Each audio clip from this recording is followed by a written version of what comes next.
माझ्या भाग्याचं माझ्या सोख्याचं लीण सोन्याचं माझं कुंकू रोज पूजिते रोज जपिते लाख मोलाचं माझं कुंकू हा हा हा कुंकू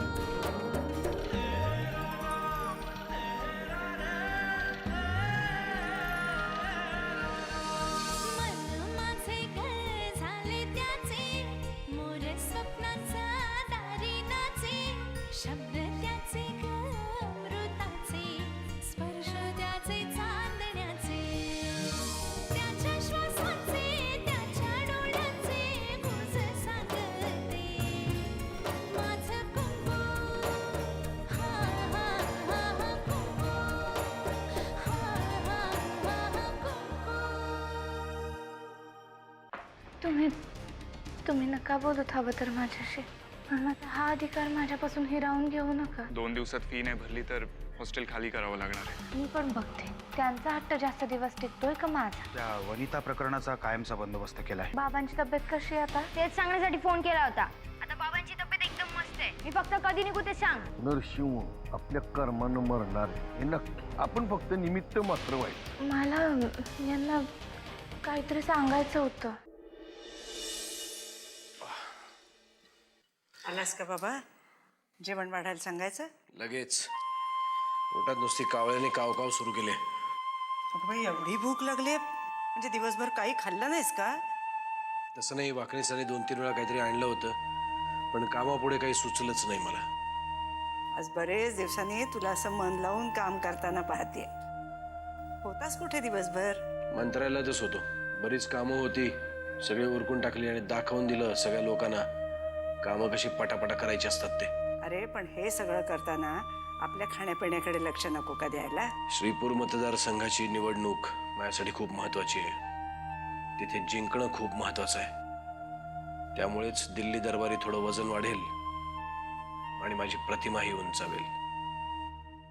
बरं, आपण आता अशाच गप्पा मारत बसणार आहोत का मला जेवायलाही वाढणार आहे? नाही नाही पांडू, चल बाबा जेवण घेऊन ये लवकर.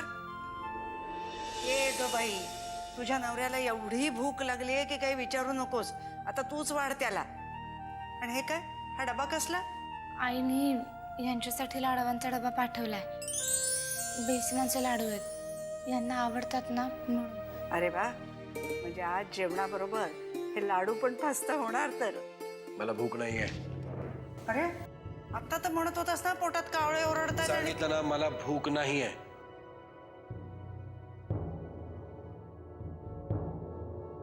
असं काय विचित्र वागायला लागलाय हा? आत्ता म्हणत होता एवढी भूक लागली आणि आत्याबाई, मी बघते. माझी लढाई आहे ना, मलाच लढली पाहिजे.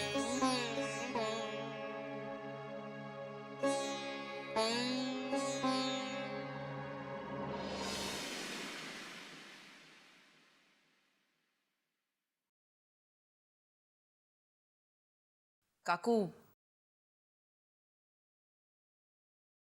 माझं काम आहे तुझ्याकडे. मला माहिती आहे तुझं काम. तू या महिन्याचे पैसे घेतले नाहीयेस ना? पण मला एक सांग, तू पैसे घेतले नाहीस का तुझ्या त्या नव्या आईने तुला मुद्दाम पैसे दिले नाहीत? काकू, तुला माहितीये मला तुझ्याशी बोलायची जराही इच्छा नाहीये. माझं काम आहे म्हणून मी आले. आता कोणाची इच्छा असो वा नसो, दर महिन्याच्या 1 तारखेला माझ्याकडेच यावं लागणार आहे. तुझी लॉंग प्लेइंग रेकॉर्ड नंतर वाजवशील. माझं काम आहे ते देशील आधी. अरे वाह अमृता, क्या बात आहे. बरं झालं इथेच भेटलीस. किती दिवसात गप्पा नाही मारल्या ग. चल आता एक काम करूया, फर्स्ट क्लास एकत्र जेवूया, धमाल करूया, नंतर मी तुला बासरी वाजवून दाखवतो. वाव, मला खूप आवडेल पण इथे नको. का ग? हवामान खात्याने ह्या खोलीच्या हवामानाची काय शक्यता वर्तवलेली आहे? आज वातावरण कुबट आणि कोंदट राहील अशी शक्यता वर्तवली आहे. मग तसं असेल तर तू पळ इथनं. कारण माझं कसं आहे, माझी इच्छा असू दे किंवा नसू दे, ह्याच वातावरणाशी मला मिळतं जुळतं घेत आयुष्य काढायचंय बाई. All the best.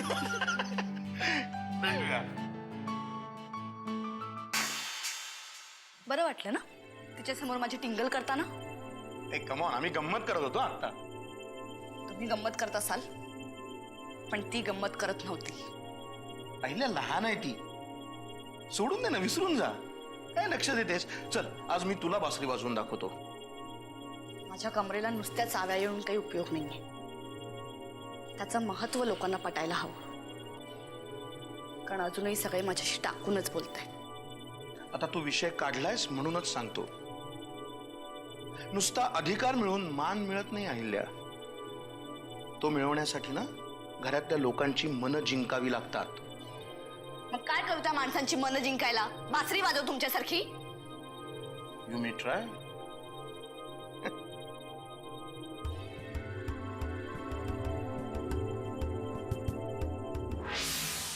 ये राग्या, तुझ्याकडे जेवढा पैका असेल तो सगळा आणून तुझ्या या प्रिय दोस्ताला दे, इंदुलकरला. तुमच्या या इंडियाला घाला चुलीत. याच्यामुळं बाजारात बसायची वेळ आली माझ्यावर. अहो घर तर ऐकलंच मी, आता काय बायकोला ऐकू का? अरे विकत घेणार कोण तुझ्या त्या मारकुट्या म्हशीला? मग यालाच काहीतरी सांगा की आता. माझ्या तोंडात बोल, काय बोलायचं ते. माझ्या मागे लागतोय बस.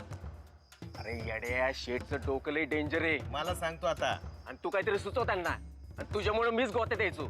अरे नरसळ, मग तू एखादा प्लॅन बनवून दे की आम्हाला. दे ना आता, दे. अहो याचा प्लॅन जर का आपण ऐकला ना तर आत्महत्या करायची येईल आपल्यावर. असं काय नाही शेठ. अहो माग तुम्हीच म्हणला होतात ना शेठ, 1-1, 2-2, 3-3, 4-4 फांद्या तोडत बसण्यापेक्षा डायरेक्ट खोडावरच घाला घातला तर.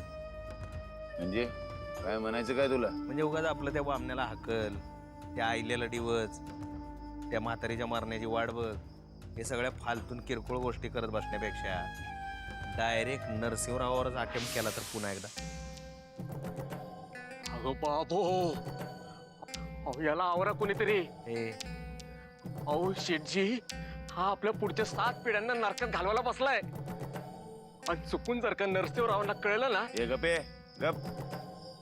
इंडिया नाही, तुझे काय बोलला ते शक्य कसं काय होणार?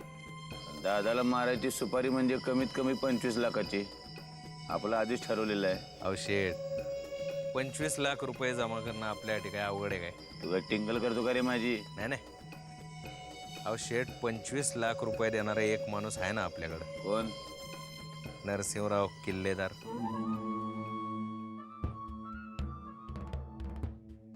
अहो परशु शेठ माझा ऐका. अहो याला हाकलून द्या, 2-4 मुस्करात मारा. अहो गोळ्या घाला, पण ऐका माझा, याला हाकलून द्या. गप. अरे इंडिया मायला, काय सुपीक डोका रे तुझं. या तुझ्या सुपीक डोक्यामध्ये किडकं बियाणं पेरलं की नाही तरी पण अंकुर फुटेल. सांगायला. अहो परशु शेठ माझा ऐका. गप. इंदुलकर, हा चला पुढच्या तयारीला लागू. आला गे.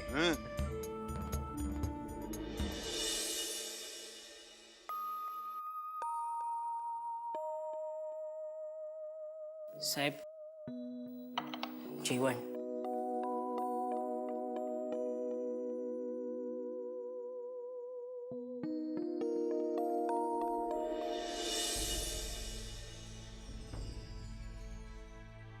मला भूक नाहीये, घेऊन जाते ताट. थांबा पांडू दादा,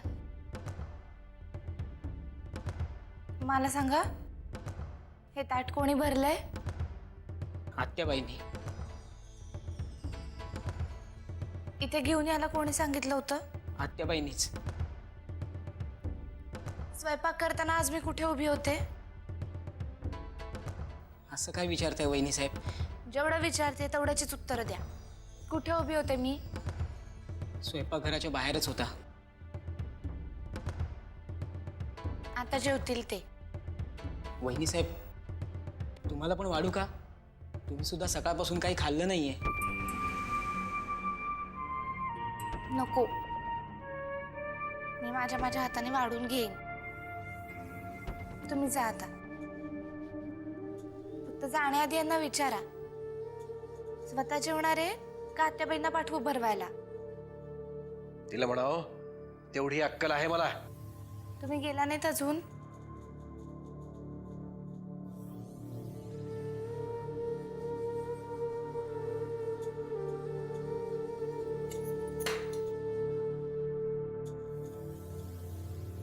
माझ्यासाठी जेवायला कुणीही थांबण्याची गरज नाहीये.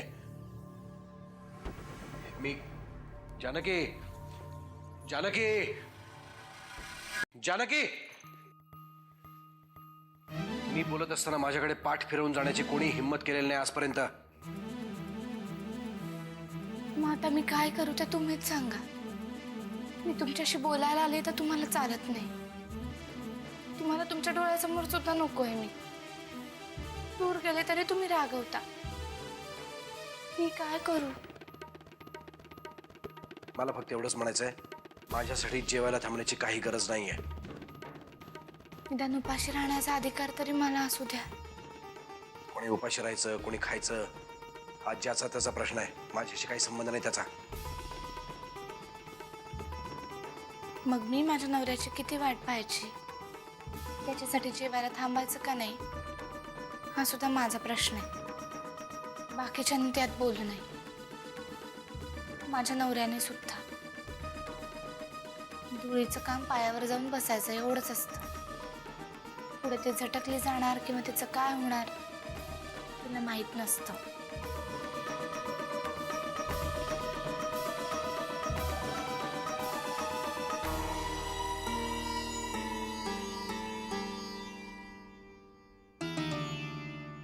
हे बघ, मी तुला एवढ्या रात्री फोन केला ते काय तुझी आठवण येते म्हणून नाही, तुझ्या काळजीपोटी. का आता काय झालं माझी काळजी करायला? पैशांची व्यवस्था झाली? नाही, अजून तरी नाही, पण आय होप उद्यापर्यंत होईल. मी त्यासाठीच फोन केलाय. उद्यापर्यंत व्यवस्था होईल. का ग? कुठे आकाशवाणी वगैरे ऐकलीस की काय? अरे वेडे, आकाशवाणी ऐकली नाही, मी केली आहे तुझ्यासाठी. ठेवू फोन अमृता? नाही म्हणजे मग मी झोपायला आणि तू झोपेत स्वप्न पाहायला मोकळी. स्वप्न पाहिलीच पाहिजेत, कारण स्वप्नच सगळ्यात जास्त एनर्जी देतात जगायला. मी नंतर फोन करते. Good night. I am extremely sorry. म्हणजे एक तरुण मुलगी फोनवर अशी बोलत असताना मध्ये खरं तर यायला नको होतं मी, पण नाही अरे, असं काही नाही, मी साधंच बोलत होते. साधंच होतं का? हां, कोण होता तो? कोण तो? अरे मैत्रिणीशी बोलत होते मी. मैत्रीण होती का? हो. अरे मला उगाचच वाटलं. मी अजून एक तुला गोष्ट सांगायची, म्हणजे खोटं बोलत जाऊ नकोस. प्रयत्नही करू नकोस. तुला येत नाही ते, पकडली जाशील. नाही अरे, खरंच मैत्रीणच होती. खरंच मैत्रीणच होती? हा. मग दचकलीस का एवढी एकदम? ते माझं लक्ष नव्हतं ना म्हणून. हा तेच म्हणतोय मी. लक्ष नव्हतंच तुझं माझ्याकडे. कोणाकडे होतं ते सांग. प्लीज हा काका, तो फक्त माझा मित्र आहे. चला, म्हणजे आधी मैत्रीण होती, इथपासून फक्त चांगला मित्र आहे, इथपर्यंत तर आलाय. आता नावही सांगा त्याचं. आर्यन. आर्यन. आणि मैत्रीचं स्वरूप काय म्हणे? व्हॉट स्वरूप? Just a good friend. Just a good friend. हा, बाकी काय नाही. म्हणजे हा, मला आवडतो तो, हा. पण त्याचं माहित नाही. तुला आवडतो, त्याचं काही माहित नाही? बापरे, परिस्थिती गंभीर आहे म्हणजे. काका, तो खूप चांगला मुलगा आहे रे. त्याची खात्री आहे मला. तुझा चॉईस वाईट असूच शकत नाही. काका, तुला त्याला भेटायला आवडेल? का नाही, नक्कीच आवडेल. अरे काका आहे मी तुझा, मला बघायला नको? मुलगा वेडसर आहे, लुळा आहे, लंगडा आहे. तुला आवडतोय म्हणजे डोक्यावर पडलेला आहे का? काका. इंदिया, माझ्या डोक्यात जो काय तू वळवळणारा किडा सोडला की नाही, तो आता इतकी वळवळ करायला लागलाय की रात्रीची झोपच उडाली रे माझी. उद्या आमच्या घरातल्या कोणाला पण आपण उचलला तर दादा खरंच 25 लाख देईल का रे? झक मारत देतील. तुमच्या थोरल्या बंधूंचं फॅमिली मधल्या सगळ्यांवर किती प्रेम आहे हे सगळ्या जगाला माहिती आहे. समजा आपण उद्या मालाच उचलला तर असायला काय झालं? हा? तसं नाही. मला नाही वाटत तुमच्यावर कोणी 25 लाख रुपये खर्च करेल म्हणून. उलट सुंटे वाचून खोकला गेला म्हणून खुश होतील. अरे नालाय का एवढा वाईट आहे रे मी? नाही तसं नाही. कसे परशु शेठ, तुम्ही किती वाईट आहात हे नक्की त्या देवाला पण माहित नाही. म्हणजे त्याच्या मनात जेवढा वाईट माणूस होता की नाही त्याच्यापेक्षा 2 स्टेप तुम्ही पुढेच गेलाय. मग आता कोणाला उचलायचं? कोणाला बी उचललं तर रेस खायच. त्यात तुमचा दादा अख्ख्या महाराष्ट्राची पोलीस फोर्स लावणार माग. याची काळजी करू नको. ऐन युद्धाच्या टायमाला दादाला कसा चुकीच्या रस्त्यावर नेऊन उभा करायचा हे मला बरोबर कळते. मग वाट कशाला बघायची? तुमच्या तो जानकी वहिनींचा भाऊ गण्या इंद्या एवढंसं पोरग त्याला कमी लेखू नको. अरे तुला नेऊन जुन्या बाजारात विकल नवीन किमतीला. कळ काय? असं आहे का? मग ते नको. मग आपल्या म्हातारीला उचलू घे. नको रे बाबा. काचेच्या ग्लासावानी आहे ती. हात लावायला जाशील आणि फुटल. मग नरसिंहरावाच्या काळजालाच हार घालूया की. म्हणजे जानकी वहिनी.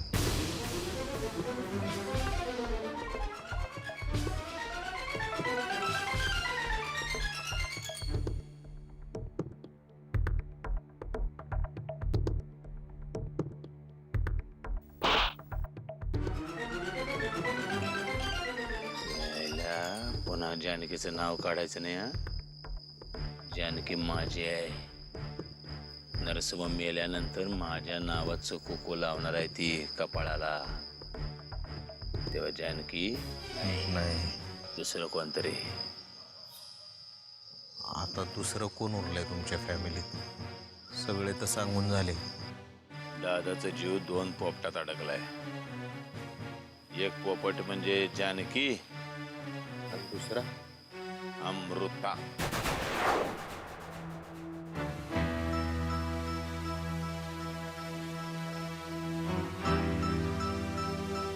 अमृता नरसिंह किल्लेदार.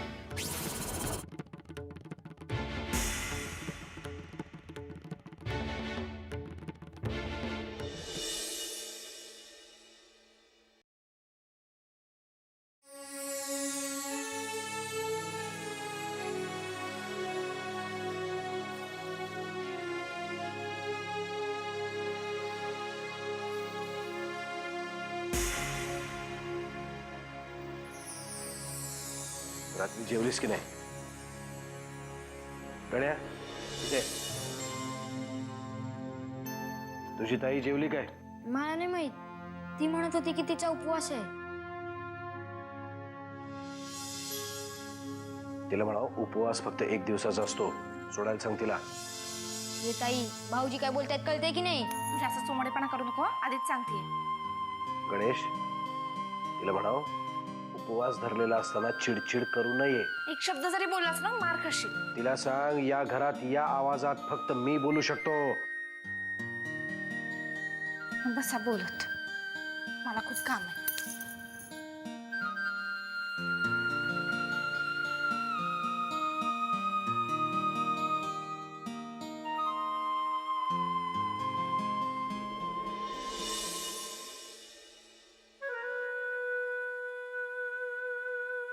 जानकी अशी इथे काय येऊन बसलीस? डोकं फिरलंय माझं. यांना काय झालंय मला काही कळतच नाहीये. यांना? ओ बाबांना? नाही तर कोणाला? मला जर येडबीड लागलं ना हे जबाबदार असणार आहेत त्याला. जानकी तुझ्यावर कोणीतरी काळी जादू केल्यासारखी एकटीच काय बडबडते स्वतःशी? माझ्यावर नाही यांच्यावर केलीये. मनाला येईल तसं वागतात. एकदा म्हणतात मी तुझ्यावर रागवलं, दुसऱ्या दिवशी माझ्या जेवणाची चौकशी करतात. ह्यालाच म्हणतात गिरा तो भी टांग ऊपर. म्हणजे कसं आहे ना जानकी, बाबांना तुझ्याशी बोलायचं आहे पण त्यांचा इगो आड येतो ना, म्हणून ते बोलू शकत नाही. क्या बात आहे? म्हणजे कहाणी में कुछ ट्विस्ट है. मला कळेल असं बोलतेस का? अगं म्हणजे आग दोनों तरफ बराबर लगी है. जे काय आहे ना ते असं आहे. एकीकडे माझ्यावर रागवतात, रुसतात आणि दुसरीकडे माझी काळजी करतात, चौकशी करतात. तर मी काय करायचं? मला फक्त एवढंच कळतं, जर आपला नवरा आपल्याशी बोलत नसेल ना, तर त्याला फक्त एवढंच दाखवून द्यायचं की तो आयुष्यात काय मिस करतोय. म्हणजे जानकी, तू जर अशी काकूबाई बनून घरात फिरत राहिलीस ना, तर बाबांची कशी इच्छा होईल ग तुझ्याशी बोलायची. कारण बाबा दिवसेंदिवस यंग होत चाललेत आणि तू दिवसेंदिवस म्हातारपणाच्या दिशेला चाललीयस. माझ्या काकूबाई दिसण्याचा आणि त्यांच्या बोलण्याचा काय संबंध आहे? म्हणजे अगं सगळं दिसण्यावरच तर असतं. मला सांग, तुला मध्यंतरी पंजाबी ड्रेस शिवून घेतले होते, त्याचं काय केलंस? आठवतंय ना एकदा घातला होतास तेव्हा बाबांची कशी विकेट गेली होती ते? ते झालं पूर्वीचं. आता काय करायचं ते सांग. तेच, आपण पुन्हा एकदा त्यांची विकेट काढायची आणि त्यासाठी तू आज माझ्या बरोबर पार्लरला यायचंस. अशी काय बघतेस? तुझा बळी द्यायला नाही नेणार आहे तुला. अगं आत्याबाई,